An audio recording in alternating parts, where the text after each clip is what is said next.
ఓం సమర్థ సద్గురు సాయినాథాయ నమః. శ్రీ సాయి లీలామృతం అధ్యాయం 29. నాకు చిన్నప్పటి నుంచి దేవీ పూజలు చేయటమే అలవాటు, కానీ బాబా సంగతి తెలియదు. ఇటీవల మేము షిరిడీ వెళ్ళాము. నేను సాయిని బాలగా సాక్షాత్కారం కావాలని కోరాను.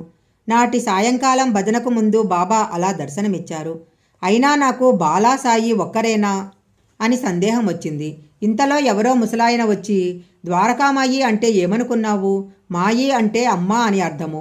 సాయి, గాయత్రి, బాల అందరూ ఒక్కటే. ఇది కూడా శక్తిపీఠమే అన్నారు. తరువాత మాకు లెండీలో అయోధ్య గారు కనిపించి ఒక వస్త్రం ఇచ్చి, ఇది మీకని మాయి ఇచ్చింది అని చెప్పి వెళ్ళిపోయారు. తరువాత మాస్టర్ గారిని కలిసినప్పుడు ఆయన ధ్యానం చేసేటప్పుడు ఆ వస్త్రం కప్పుకుంటే ఏకాగ్రత కుదురుతుందని చెప్పారు. నాకు 70 సంవత్సరాల మా అమ్మకు కూడా ఇలాంటి ఫలితం కనిపిస్తున్నది. తరువాత కొంతకాలానికి నేను కోరుకున్నట్లు నాకు బదిలీ అయ్యింది, కానీ నాకు రిలీవర్ ఎవ్వరూ దొరకలేదు. బాధగా సాయిని ప్రార్థిస్తే నాటి రాత్రి కలలో ఎవరో కానీ 3 సార్లు గురుచరిత్ర పారాయణ చెయ్యి అని చెప్పారు. సరిగ్గా పారాయణ పూర్తయ్యేసరికి రిలీవర్ రావడము, నేను రిలీవ్ అవ్వడము జరిగింది. మా ఊళ్ళో ఒక ఆయనకు సంతానం కలగకపోయేసరికి రెండవ వివాహం చేసుకోవాలనుకుంటుంటే ఆయన భార్య కలత చెంది తన జీవితం అంతం చేసుకోవాలి అనుకుంది. అప్పుడు నేను పారాయణ చేసుకునే శ్రీ సాయిలీలామృతం ప్రతి ఆమెకిచ్చాను. ఆమె శ్రద్ధగా పారాయణ చేస్తుంటే ఆమెకు 2 మగపిల్లలు కలిగారు. వాళ్లకు పెద్ద సాయిబాబా, చిన్న సాయిబాబా అని పేరు పెట్టుకొని సాయిని కొలుస్తున్నారు. అలాగే కృష్ణారెడ్డి దంపతులకు ఉద్యోగం లేక బాధపడుతుంటే ఈ గ్రంథమే ఇచ్చాను. అది పారాయణ చేశాక వారికి టీచర్ ఉద్యోగం వచ్చింది. నేను భగవద్గీత, శ్రీ రాఘవేంద్రస్వామి స్తోత్రాలు పారాయణ చేస్తుండేవాడిని. కానీ మా అమ్మాయి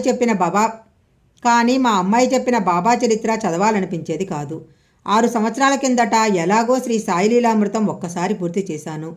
నాటి రాత్రి కలలో ఎవరో నాతో గదాధరుని అంటే శ్రీ రామకృష్ణ పరమహంస చరిత్ర చదవమని చెప్పారు. మరురోజు మా అమ్మాయి వాళ్ళింటికి వెళ్తే వాళ్ళప్పుడే శ్రీ పరమహంస చరిత్ర చదివామని, చాలా బాగుందని నన్ను కూడా చదవమని చెప్పారు. అది బాబా లీలని గుర్తించాను. అప్పటినుంచి మాకు ఎన్నెన్నో సాయి లీలలు అనుభవం అవుతున్నాయి.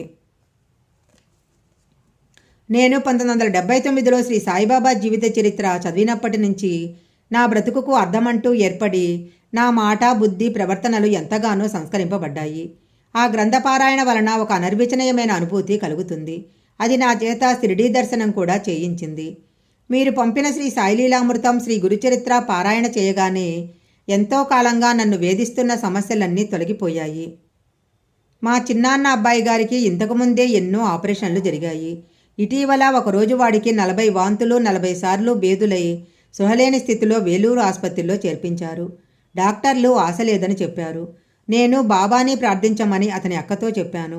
ఆ రాత్రి ఆ పిల్లవాడికి వీపూది పెట్టమని నేను పిన్నమ్మతో చెప్తున్నట్టు కలవచ్చింది. వెంటనే అతడు పూర్తిగా కోలుకున్నాడు. నాకు 1983లో కడుపులో నొప్పి, పొత్తి కడుపులో ఏదో తిరుగుతున్నట్లుగా ఉండి ఎంతో బాధపడేదాన్ని. డాక్టర్లు ఆపరేషన్ ఒక్కటే మార్గమని, కానీ ఆపరేషన్ చేసినా నేను బ్రతకడం అనుమానాస్పదమేనని ఆపరేషన్కు మద్రాసు వెళ్లాలని చెప్పారు. ఒకరోజు మా పెద్దబ్బాయి బాబా గుడికి వెళ్ళినప్పుడు అచ్చట వారు చదువుతున్న బాబా లీలలు వినివచ్చి బాబానే ప్రార్థించుకోమన్నాడు.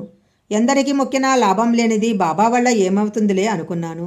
నాటి రాత్రి నాకు కలలో బాబా డాక్టర్ వేషంలో కనిపించారు. ఆయన పక్కనే పెద్ద బొట్టు పెట్టుకున్న ఒక లేడీ డాక్టరు పసుపచ్చని చీర కట్టుకుని ఉన్నారు. ఆమె నన్ను బల్ల మీద పడుకోబెట్టి నా పొట్ట పరీక్ష చేసి, నీకేమిష్టము అని అడిగింది. నాకు పప్పు దినుసులు ఇష్టమని చెప్పాను. అందువల్లనే నీకు ఈ బాధ అన్నదామె.